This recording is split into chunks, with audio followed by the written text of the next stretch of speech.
दैनिक बहुजन सौरभ, बहुजनों के सांस्कृतिक तथा सामाजिक आंदोलन का मुखपत्र। नमस्ते, जय हिंद। मैं एडवोकेट डॉक्टर सिद्धार्थ कामले, दैनिक बहुजन सौरभ का मुख्य संपादक। मित्रों, आज जिस तरीका से हमारा देश चल रहा है उसको देखने के बाद में ऐसा दिल को ऐसा लगता है कि भाई हम लोगों ने, जो भी लोगों ने हमें हमारे इस देश को जो बड़ा किया, बढ़ाया, और जिन लोगों ने सब पूरा ये देश का जो क्रीम खा रहे हैं, वही लोग जो आईएएस और अफसर ऑफिसर वो जिस तरीका से पूरे डेमोक्रेसी को खत्म करने के चक्कर में लगे हैं, तो निश्चित रूप से उसका बड़ा दर्द होता है। आज ईरान का सभी पूरे विश्व के लोग देख रहे हैं कि देश प्रेम क्या होता है, और हमारे यहाँ के जितने भी लोग हैं, ये बीजेपी के मैक्सिमम लोग कह सकते हैं, उसमें मैक्सिमम मतलब कुछ बोल सकते हैं, तो वो लोग जिस तरीका से इस पूरे कॉन्स्टिट्यूशंस को कोई मायने नहीं रखते, उनको लगता है कि हम कहे सो कायदा है। अभी हमारे ज्ञानेश कुमार को के जितने भी कारनामे किए उन्होंने चीफ इलेक्शन कमीशन होने के नाते, उन लोगों को पार्लियामेंट ने नो कॉन्फिडेंस मोशन के लिए प्रस्ताव लाया गया। तृणमूल कांग्रेस ने लाया और सभी पक्ष ने उसको ये किया। 22 पक्ष है और 300 से ज्यादा सांसद ने उस पर साइन किया। निश्चित रूप से जब भी कभी ये हो जाता है तो दोनों सदनों में उसके ऊपर में ये करते हैं कि भाई ये विषय क्या है, और उसके बाद में केवल फॉर्मेलिटी होती है। लेकिन दोनों लोकसभा और राज्यसभा के दोनों भी अध्यक्ष ने ये निश्चय लिया कि ये ठहराव प्रस्ताव को हम लोग एक्सेप्टेंस ही नहीं देते। इसलिए नहीं देते क्योंकि उन्होंने यदि एक्सेप्टेंस दिया होता तो वो चीफ इलेक्शन कमीशन वहां पे नहीं होता था, उसको अभी निकाल दिए होते या फिर टेम्पररी उसको सस्पेंड किए होते। तो ये सिचुएशन नहीं आने के लिए दोनों सदनों में जिस तरीका से ये किया उन्होंने, वो बड़ा शर्मनाक है। जबकि कॉन्स्टिट्यूशनल प्रोविजन है कि जब भी कभी 100 से जो भी उसकी जो निर्धारित खासदार है उनके साइन सिग्नेचर को वेरीफाई करना, उसके बाद में उनकी पूरा पड़ताल करने का, और उसके बाद में उसको अलाउ करने का, जिससे ओनली फॉर्मेलिटी होती है। लेकिन जिस तरीका से ये पूरी बीजेपी को पूरे इंस्टीट्यूशन जो सरेंडर हो गए, सरेंडर बोलने से क्या है, वो सब एक ही पार्ट है। इवन जुडिशरी के भी बारे में हम कह सकते हैं कि एसआईआर का इतना सा छोटा सा मसला, कई अभी पिछले अभी इतने इलेक्शंस हो रहे हैं लेकिन वो सिंपल सा इशू वो सॉल्व नहीं कर सकते। लोगों को बड़ा दर्द होता है कि हमारा कैसा कॉन्स्टिट्यूशन है, हमारा कैसे सुप्रीम कोर्ट है, और किस बात से हम लोगों ने उसकी सराहना करनी चाहिए। बड़ा दिक्कत वाला है। लेकिन फिर भी क्या है कि जो है वो है, अभी क्या कर सकते हैं। इसके पहले का तो इतिहास और भी ज्यादा था। कम से कम आज तुम्हारे सामने में कॉन्स्टिट्यूशन होने की वजह से तुम कम से कम आवाज चिल्ला सकते, लोगों को बोल सकते, कुछ ये नहीं।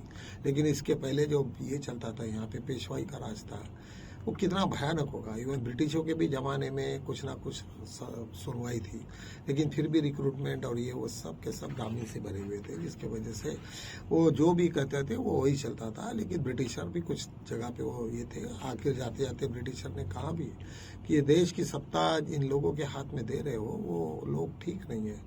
डॉक्टर बाबा साहब आम्बेडकर भी कहते थे कि भाई आप हमें ऐसे मजदार में छोड़ के जा रहे हो कि आज हम कुछ भी नहीं कर सकते, आपको और कुछ दिन हमें रुकना था, और जब तक ये पूरा परिवर्तन होता नहीं तब तक आपने इतने जल्दी हमें आज़ादी नहीं देनी चाहिए थी। ये सब सिचुएशंस तुम्हारे सामने में आज पूरे बीजेपी का कल्चर या पूरे विश्व में हम देखें, वो फिर डोनाल्ड ट्रंप रहो, फिर नेतन्याहू बोलो, सब लोग झूठ ही बोलते रहते हैं। झूठ बोलना यही उनका फर्ज है, और लोगों को शर्म तक नहीं आती। हम झूठ बोल रहे हैं, हमने कोई चीज को थोड़ा झूठ भी बोले तो हमें बार बार उस बात के ऊपर में ऐसा शर्मिंदा होते हम लोग कि भाई मैंने क्यों झूठ बोला, इससे कौन सा फर्क पड़ा, इससे कौन सी मुझे जान जाने वाली थी। तो ये सिचुएशन जब हम लोग कहते हैं और हम अपने आप को महसूस करते हैं, क्योंकि कॉन्स्टिट्यूशन में भी ये सब चीजों को है, कोई झूठी कोई गवाह दे देता उसको पनिशमेंट है। हमारे यहाँ झूठे बोलने को पनिशमेंट है। तो ऐसे सिचुएशन में आज तुमको सभी को मालूम है कि इस देश में इतने बड़े इंटरनेशनल लेवल में एक समिट हुआ, एक समिट नहीं, एक प्रस्ताव हुआ कि भाई चलो पूरा अभी जितना भी ईरान का और अमेरिका और इजराइल के बीच में जो वार चल रहा था वो आखिर खत्म हुआ। खत्म होने के बाद में दोनों भी तरफ से डोनाल्ड ट्रंप ने कहा कि भाई ठीक है, हम लोगों ने अभी सीज फायर करना था, इजराइल ने भी उसको ओके किया। लेकिन फिर इजराइल और हमला करने के चक्कर में है और किसमें है, तो ये कहने का मतलब बोलने का कुछ और करने का कुछ। सीज फायर की बात करते फिर अमेरिका ने और ऐसे ही वक्त उनको ईरान को गफलती में डाला है।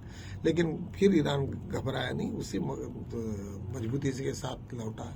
आज क्या हुआ, आज इतनी हालत खराब हो गई अमेरिका की कि इंटरनल भी लोग वहाँ पे उनके झूठ का और जिस तरीका से लैंग्वेज उसने यूज़ किया डोनाल्ड ट्रंप ने, उसके बारे में एतराज कर रहे हैं और कहते हैं कि भाई ये ऐसे कैसे प्राइम मिनिस्टर अफोर्ड कर सकते हैं, झूठ बोलना हम कैसे अफोर्ड कर सकते हैं। ये सब सिचुएशन है और वहाँ के लोग ही उनके अगेंस्ट में नो कॉन्फिडेंस मोशन लाने का एक ठहराव है।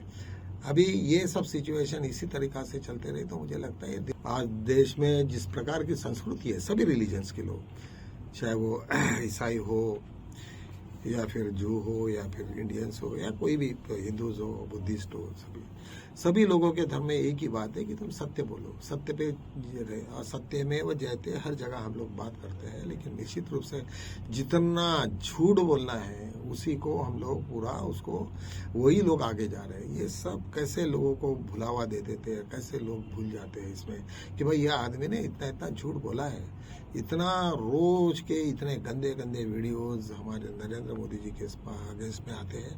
लोगों ने उनको रिस्पेक्टफुली बोलना तक बंद कर दिया, उन्होंने मिस्टर मोदी को ढंग से बात तक नहीं करते। तो ये सब सिचुएशंस आदमी को बड़ा लाचार बना देती। तुम जब झूठ के रास्ते में जाओगे तो निश्चित रूप से तुम्हारा नुकसान होगा। डॉक्टर बाबा साहब अम्बेडकर कहते कि जब मेरे को लोग डरते इसलिए क्योंकि मेरा मॉरल, मेरी नैतिकता ये बहुत ही स्ट्रांग है। मैं कभी कोई चीज़ को कोई बुरा और झूठ बोलने का तो सवाल ही नहीं आता। तो ये सब सिचुएशन जब आदमी स्ट्रांग होता है, आज राहुल गांधी को घबराते क्यों है, वो इसीलिए क्योंकि वो जो भी बोलते हैं वो सत्य बोलते हैं और सबूतों के साथ बात करते हैं। उनकी भाषा में भी नियंत्रण है, हर चीज़ों में नियंत्रण है, लेकिन फिर भी बीजेपी जिस तरीका से उसके ऊपर में वार करती है आर पार, तो ये सब बड़ी घटिया टाइप की ये सब सिचुएशंस है। वो सिचुएशन देख के ऐसा लगता है कि शायद हम लोगों ने बहुत ही इसी को कल्चर, और हम लोग जो वोटर्स हैं वो लोग भी इतना जबरदस्त, व्यापारी लोगों के बारे में भी जो हम कहते हैं तो कितना टैक्स का वायलेशन है, कितना है, क्या प्राइस रहती है, कितना देते हैं मेडिसिन में देखो या हर जगह पे हम लोग देखते हैं। तो कहने का मतलब गवर्नमेंट के टैक्सेस को बचाओ, हर जगह से ये करो, झूठा बोलो और उसी के ऊपर में मारा, ये सब पूरा का पूरा जब ये चलते रहता है तो ये बड़ी शर्म लायक बात है। तो मुझे लगता है कि ये होना चाहिए और अभी मतलब उसके ऊपर में कुछ कंट्रोल होना चाहिए, सेल्फ असेसमेंट भी होना चाहिए, क्योंकि जब तक ये तुम एक दूसरे से झूठ बोलोगे तो तुम बच्चों से भी झूठ बोलोगे, बीवी से झूठ बोलोगे और हर वक्त झूठ के ही आधार पर रहोगे तो तुम्हारी जिंदगी भी ठीक नहीं रहेगी और तुम सिक हो जाओगे। तो मित्रों, कम से कम हम लोगों ने, हमारे जो पॉलिटिकली लीडर्स हैं उन लोगों ने ये कहना चाहिए कि भाई ये झूठ मत बोलो यार एटलीस्ट। और जब झूठ बोलोगे तो तुम बार बार एक झूठ को छुपाने के लिए फिर दोबारा झूठ, तीबारा झूठ, सब हर वक्त बार बार झूठ बोलना पड़ता है। सो इसी तरीका से हमारे पूरा का पूरा ये हो गया।